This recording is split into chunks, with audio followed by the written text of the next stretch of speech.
Hello, hello. I was distracted by the fact that my funny friend Michele, it's not showing me on the main screen there, so I don't know what I'm doing. I don't know. Hi Marco. Hi. Tough week. Tough week. I am almost falling asleep, but I'm not drunk, Mordante. Not drunk at all. Big news of the week. Yesterday, actually today at 9 past midnight, right? Yeah. Giulia's baby was born. Welcome in the world, Emma.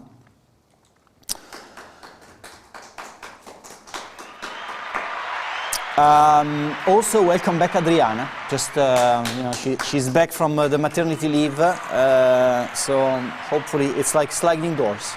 One goes out, one goes in. It's like interesting facts of our funny company. Hello, everyone. Hello, Mordante. Hello, Das. Hello, Torfino. Hello, Puki. Hangover? No. Hello, everyone. A reminder that on January 31st January, all your Slit points will be reset to 0, and you'll start again. We are preparing a brand new Slit store.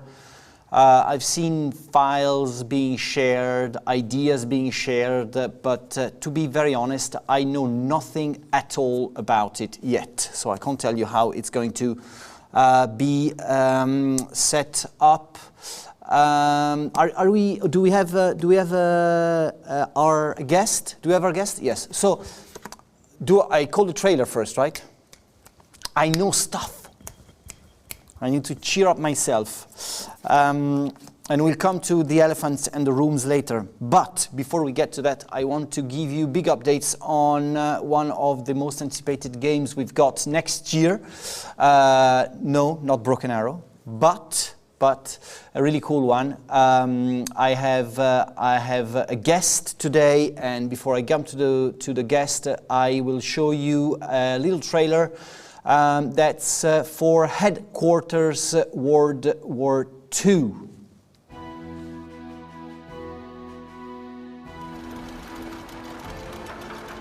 Headquarters World War II is a fast-paced, turn-based strategy game set during the Normandy landings period of World War II. You can play as any of the 3 factions in the conflict: the United States, Germany, and the United Kingdom. Experience the finest details and striking visuals of the game, including grasslands riddled with shell craters, war-torn battlefields, and devastated cities. A diverse range of units is included in the game, each carefully researched and balanced for historical accuracy and engaging gameplay. With infantry, towed guns, tanks, and armored vehicles, you'll have a wide array of troops to command, reflecting the complexity of forces in this pivotal period of history.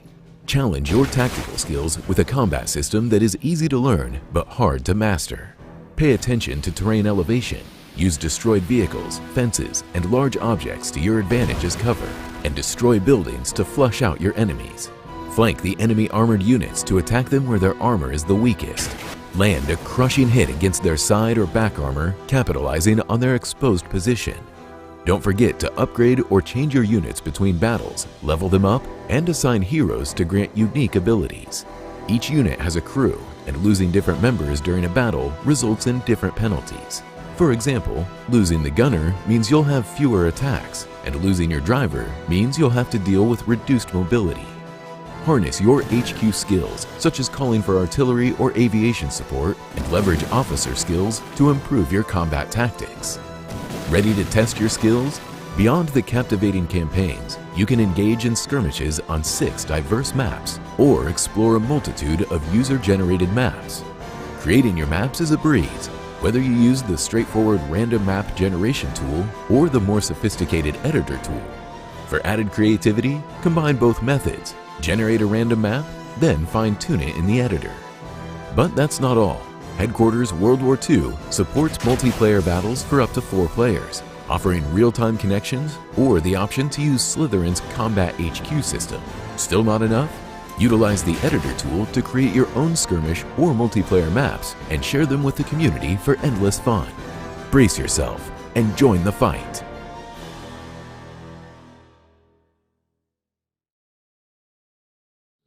I'm happy to see that Mordante is excited about something, but I have a guest today, so hello Alexander.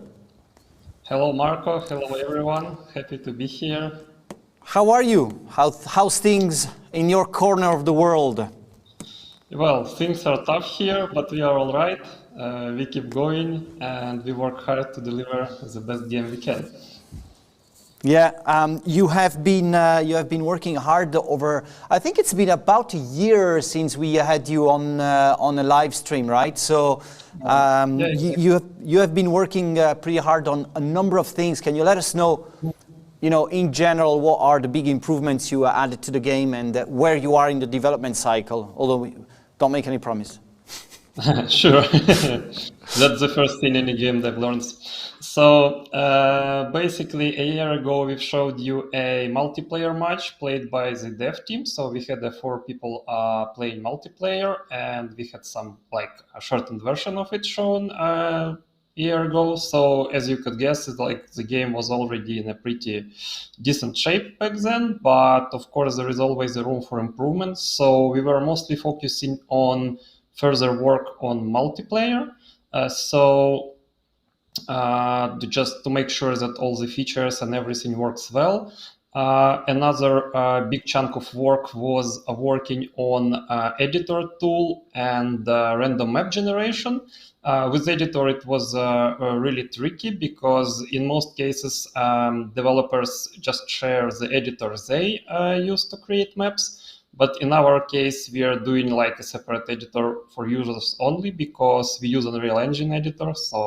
And we cannot just use that it's not very user friendly. So we are basically creating editors that the players could use. So that was a lot of work. And also using that as a basis for the random map generation tool.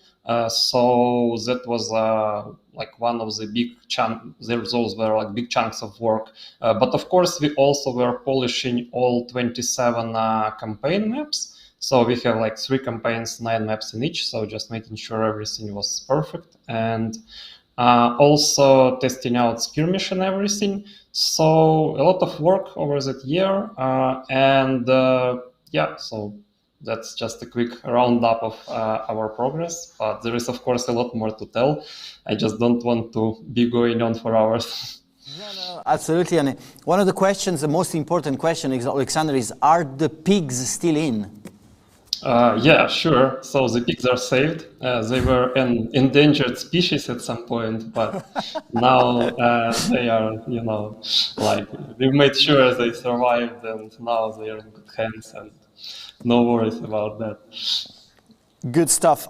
Listen, in terms of where you are right now with the development and what you're currently working on and what is left to finish before the release of the game, can you sort of shed some light about it? Yeah, sure. So one of our big focuses right now is to make sure we improve in the skirmish and multiplayer AI. Because right now we are satisfied with how the AI works in campaigns, but there is a lot of improvement needs to be done with AI in skirmishes and multiplayer. So that's one of our key focuses. Also, we are going through all the feedback, both internal feedback and the feedback from the beta players, and organizing all of that and going through a lot of quality of life improvements. So let's say we have some features, but they may not be perfectly clear. So we are just writing the manual, making sure we have all the hints, everything, so that everything is clear. There is no so if we can add some useful UI element to help players easier understand what's going on in the game, we do that. So I would say we focus on a few key areas. such as like continuing with multiplayer stability and improving AI in skirmishes, and also all sort of quality of life improvements and polish. And of course, we are getting ready to start the voiceovers and localizations because I think a lot of people were worried that we wouldn't have any voiced lines, but no, they would be there at release. It's just that we don't have them currently, but we are working on that. So yeah, so that's what's going on right now with the project. In terms of the beta, this has been going on around one, I would say, of the beta, which is very close. It's not a lot of people, but what were your main takeaways from that, and how did they impact the development schedule overall? Were there big changes? Were there big inputs that you thought, this is really cool, we should put into the game? What was the the process there? Yeah, so we ran the first round of beta in the summer, so it's quite a while past since then. So it was immensely useful. So first of all, big thanks to everyone who participated. If you are watching us now, you really helped us a lot. We've got lots of useful feedback, and we had to sort it through. So basically, it's actually very interesting because sometimes there are small things that can impact a game in a large way. So I will give you one example here. So the number one feedback that we've got, like from, let's say, half of the players were saying about it, is just that the biggest trouble they had, of course, there were lots of different issues and so on, and I don't want to diminish anyone's suggestions and ideas and various problems they reported, but I would say that number one in terms of frequency was just a simple one, that players didn't understand what kind of infantry unit is sitting inside the truck. So, for example, we were showing that there is a unit inside, and there was different icon for infantry units and for towed guns inside a vehicle, but a transport vehicle. But the idea is that there could be we have a lot of different types of infantry in the game. So you see that there is an infantry in a truck, but you don't know it's a sniper, it's a mortar team, it's a machine gunner, it's a flamethrower, it's a scout. And it's really important for your tactical decisions. And we don't want the player to just go, clicking through all the units to get the idea. So it's just a simple thing to add an extra UI element, but we needed to design that for all infantry unit types so that the player could see at a glance clearly who is sitting in what truck. So it might be very straightforward, but it's hard to implement it without overloading the UI sort of. And so there are a lot of considerations, but we clearly realize that that's something that all players want and all players need. And it may sound like a small thing, but it really changes the way you play because it's much more convenient for you. So it's just one example, and we had dozens and dozens of things like that. So I think we already implemented some of the improvements, especially in the UI area, but there are still some things that we are working on. And right now the beta 2 started, so we are combining the feedback that we haven't implemented yet from beta 1 and things we are hearing during the beta 2, and basically making a list. And there is always things you have to prioritize because you cannot do everything, and you need to start with the most crucial and most needed features and then go down the list. So there is no guarantee that we could implement all the useful suggestions that we've got, but they won't, we are not going anywhere, and the game will be out there for years, and we would be working on it, and we'll keep improving it. And even if some more minor things might not make it into the game before release, we can add them after release. So please don't worry if you don't see your suggestion or something, it may still come. So that's how things are going with that. You've mentioned round 2 of the beta now, which is, I think it's undergoing, right? It's actively happening ongoing. Right now. Yeah. Do you already have some takeaways from that, or is it too early to say what your No, actually, I'm happy to share some numbers. So I guess especially if there are some players from the beta, I'm happy to share. So when you in the beta, every beta tester can fill out a questionnaire form, and we do read each of those. So, but I have some like generalized statistics based on that, so I can share some like general stats. And I also want to encourage everyone interested to join the beta and help us test the game and help us make the best game possible, especially with the holidays looming, or rather coming closer and closer. It might be a good way to spend some of your free time during the holidays. So give it a thought. Okay, so just let me look through. So here I have some statistics. So I will start with beta 1, which is the summer one. And so there was a question of what's your overall impression of the game?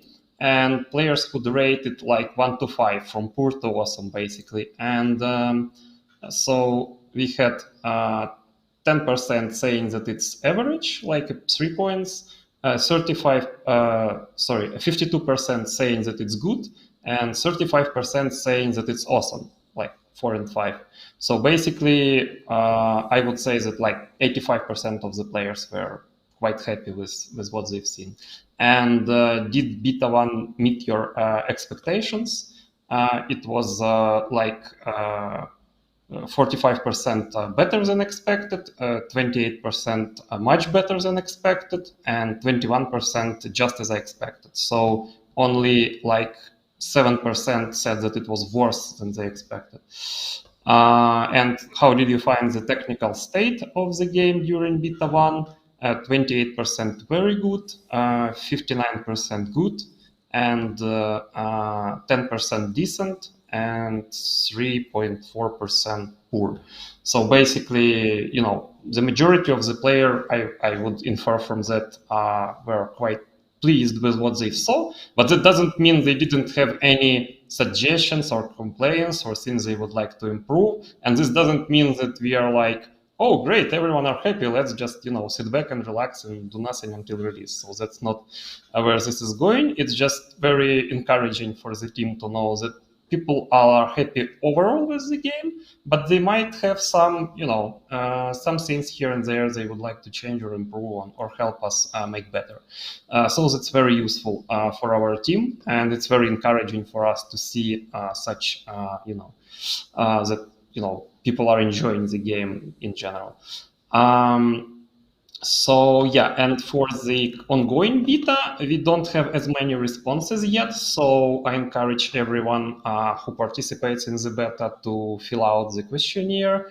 And you can do that by just when you launch the game, there is a message about the beta and there is a feedback button. So when you press it, you go to the Google form and then you just fill it out and we get your response. And there is not just, as I've said, like good, bad. There are also fields where you can make your own input, like you can describe any feature or any suggestion you like, and we read all of that.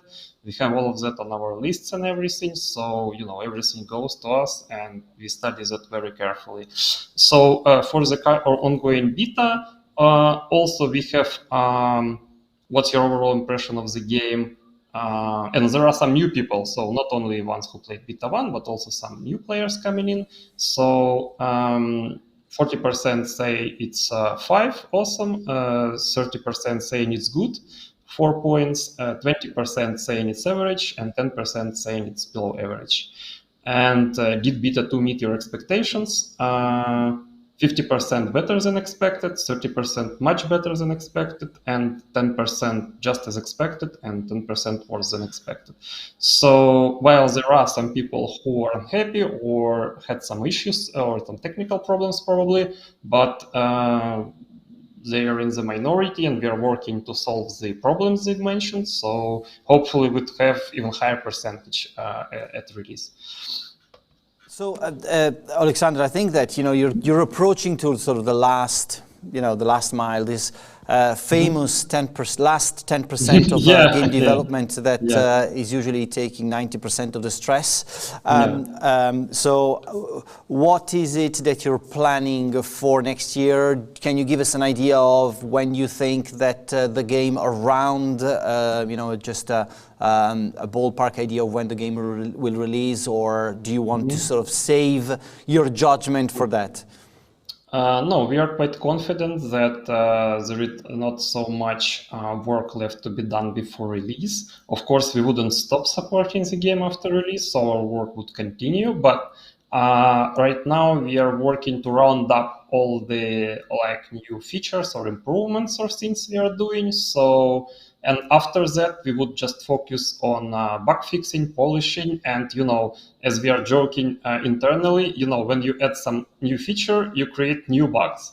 So when you stop adding new feature, you stop doing new bugs and you start fixing the old ones. So we are approaching a point very soon where we would just, so now since there is beta going, we are gathering all the suggestions, we'll filter the most crucial ones, we'll implement them, and from that point onward, we will be just making sure the game runs stable, making sure multiplayer works well, making sure editor and random map generation works well, making sure everything is as polished as possible, doing voiceovers, doing localization, and getting ready for this in time.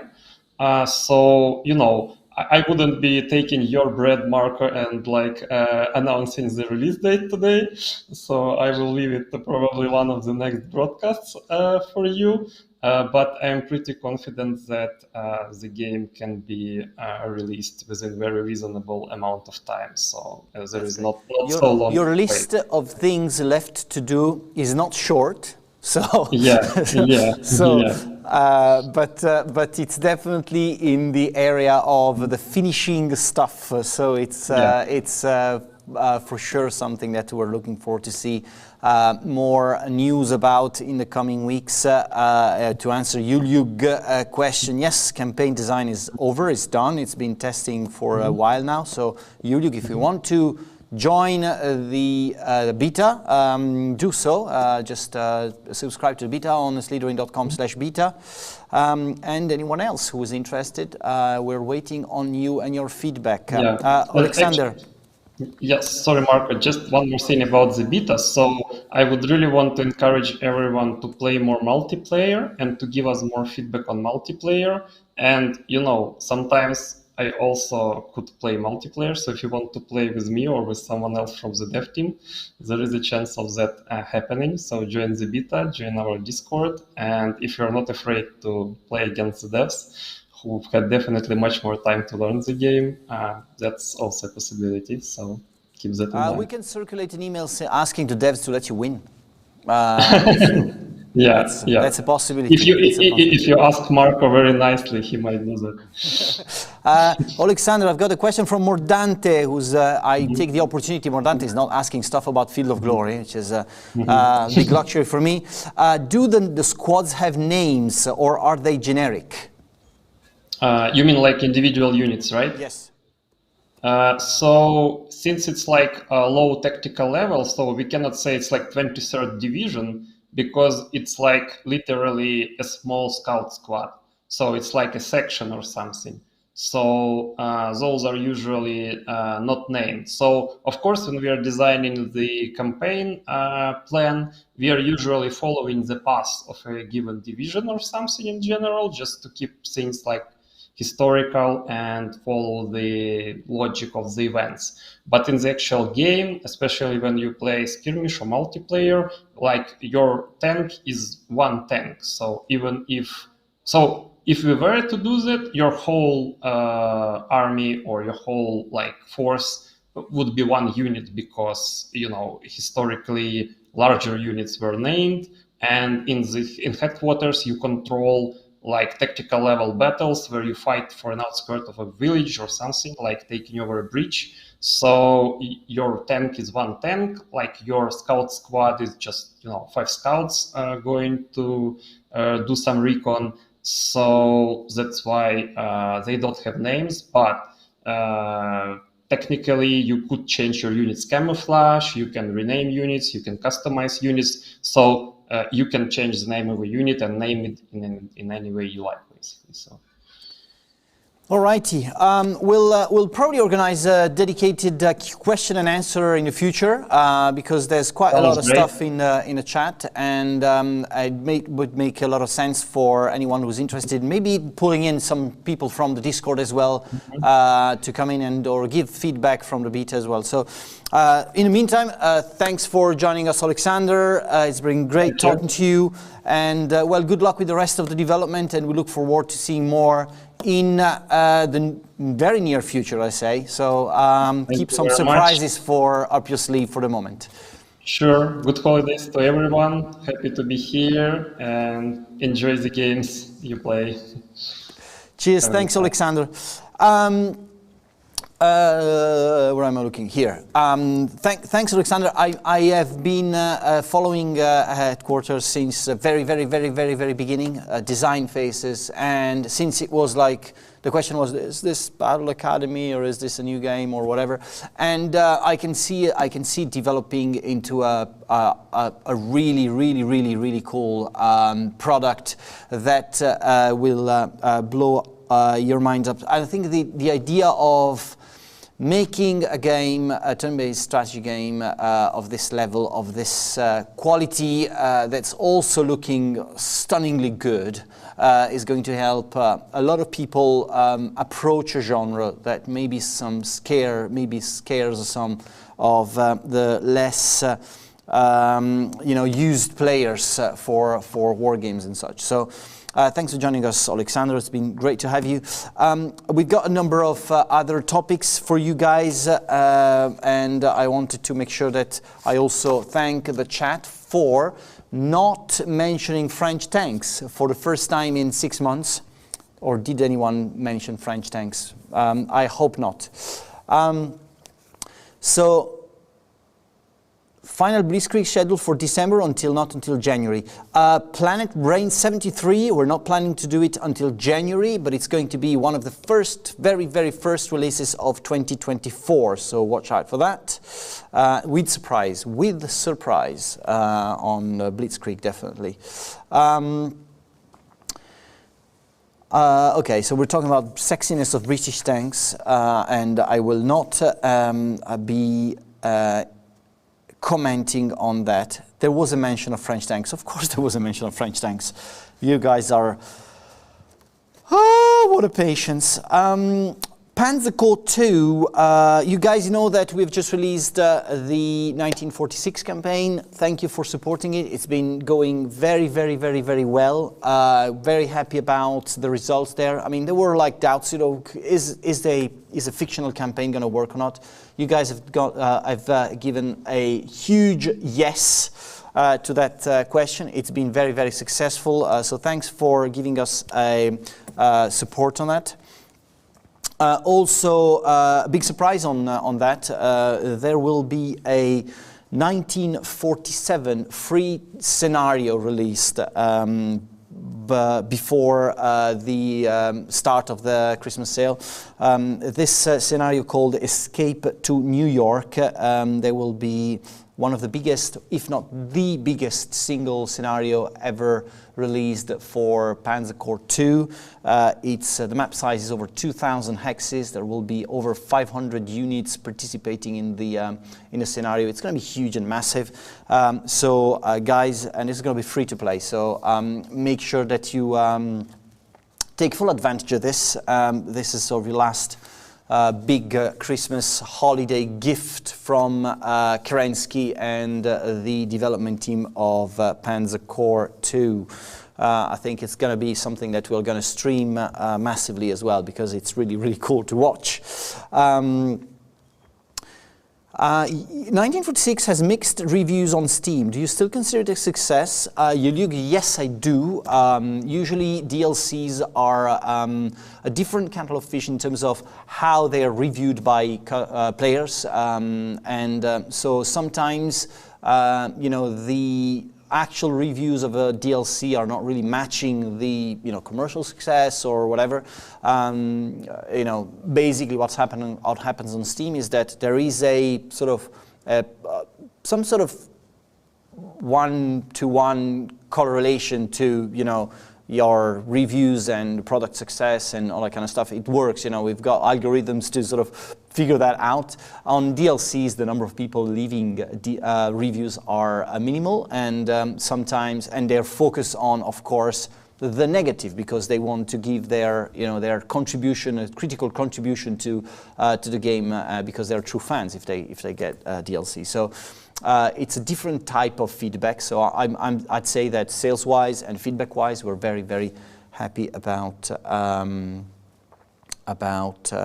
the success of the game. What month next year am I going to find out about the new? Okay, Master of Magic. We have just announced the second DLC for Master of Magic. You see it on our website and on Steam. The second DLC for Master of Magic is called The Scourge of the Seas, which is introducing a lot of new stuff, basically. We have 4 new wizards. There will be a whole new sort of gameplay level, allowing you to play very much like water-based environments. There's a lot of more exploration to do.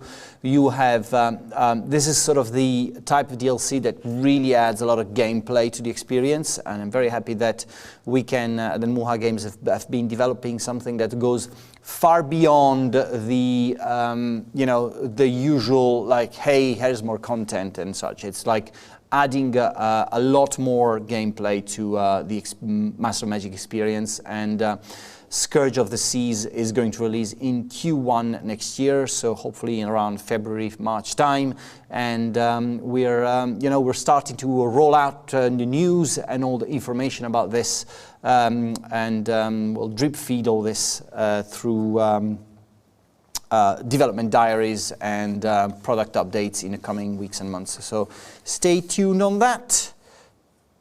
Orc Pirates, Tentacle Stories, yay! And no French tank. There's a new geek recipe, geek recipe. We have this thing in the marketing department. No one can properly pronounce geek recipe. There's a big fight over this. I wish I can come with my colleagues here and everyone can pronounce it in a completely different way. But there's a big new show coming up in a week's time, Vinzo? In about a week's time, with a massive guest. So watch out for that. Special holiday episode. We'll tell you how to cook your Christmas lunch. Oh, who's there? We've got Martin Wood as a guest for our episode 3 of season 2, and he's going to tell us a lot about his experience in directing Stargate and directing a lot of holiday movies as well. So it's going to be really cool to watch. Watch out for that in about a week's time. There's a new dev diary there's a new dev diary available for ICBM escalation. Now, I have to say that Marco is not very well these days. He's been staying homesick. So in the notes, he usually adds a lot of comments to, I've added a new development diary with this characteristics and this content and so on. This time I've got like 2 lines that I don't really know what we're talking about. So if you're interested in knowing more about ICBM Escalation Development Diary number 4, go on the website or on the Steam product page and check it there.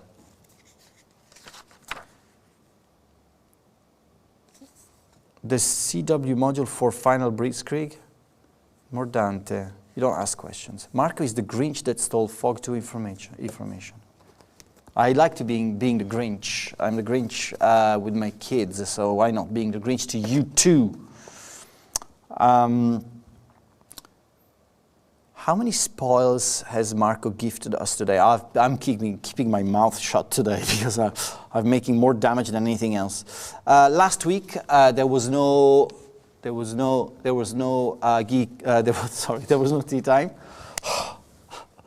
Sorry guys, there was no tea time, so I couldn't do a special about the release of Val Victory Pacific. This has been the latest DLC for Valorant Victory.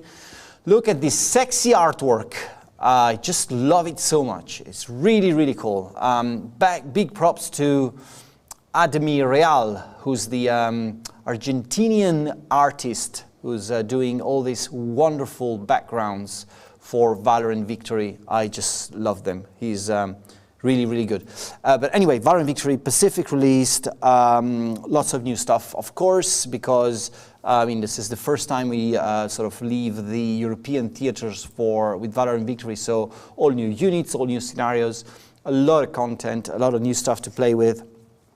It's very cheap as well, so you can grab it on Steam as we speak. It's out there. We have also new tournament going on. The first round will start on Tuesday, December 14th. Is that tomorrow? No. Tomorrow?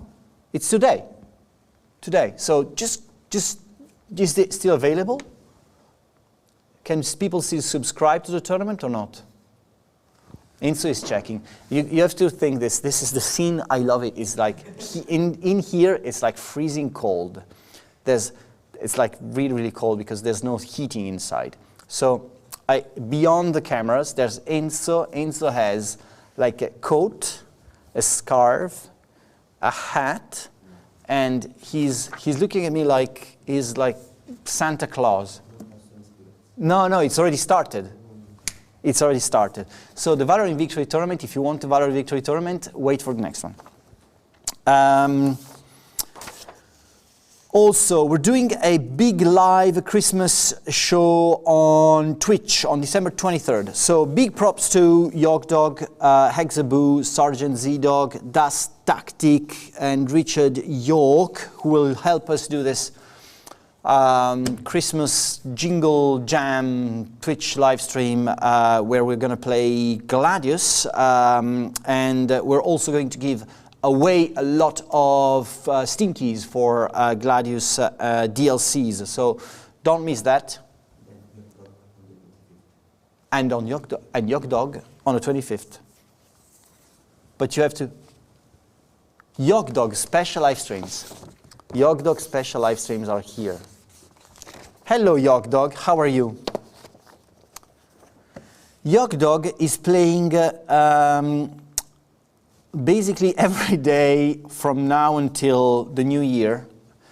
And he's playing, should I state them all, or are we going to put them on Twitch? We'll put them on the Twitch schedule, but watch out for spending a lot of time with our favorite strategic command player of all times. The important thing is that he's going to have like a live show with a giveaway. Okay. So the important one is that if you don't have anything at all to do on Christmas Day, so Monday the 25th from 6 p.m. GMT, Yogdog is going to be live on Twitch, and he's going to also give away some Steam keys. So I think you'll have a lot of fun, and hopefully also a Christmas gift.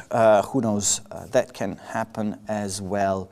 Right, so I think that this covers it. Was there any question here? No question? Why are you guys laughing? No? Okay. The guys are laughing on the background because I think they're happy there's no question. I hope that's the reason, but who knows what can happen. Marco, you mentioned last tea time that there might be a possibility of adding an extra game or two to help us spend our slits. Can I request campaign series Middle East and or Vietnam? Are we adding more? The last 2 weeks of January we're going to have a lot of different games. You see, I can hear what they're saying. The last 2 weeks of January, Enzo, Michele, and Andrea are going to add a lot of new games so that you can spend your slits before they are reset. So expect more games to be added in January, and especially the last 2 weeks of January when we approach the reset time and date. I think I'm done. I think it's over. Is this the last episode, guys, for before Christmas?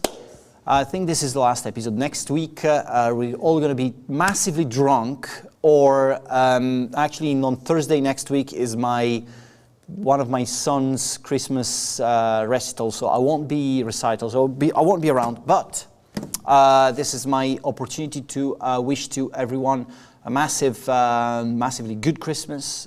Enjoy your time, enjoy your families, enjoy your games, have fun, spend a lot of money on Slitherine games. But most of all, I will see you back here on the first Thursday of January for a lot of big news. And I hope that you guys spend a fantastic holiday and open the new year with only positive news. I will see you in 2024. Bye-bye.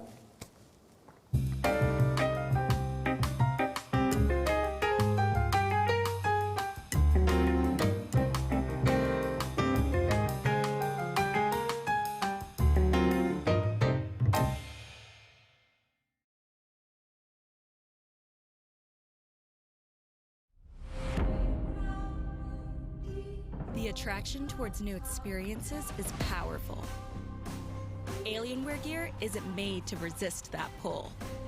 It's made to accelerate it, to transport you to new places where you can embrace difference and leave familiar behind, bringing you ever closer to the ultimate experience. See you on the other side.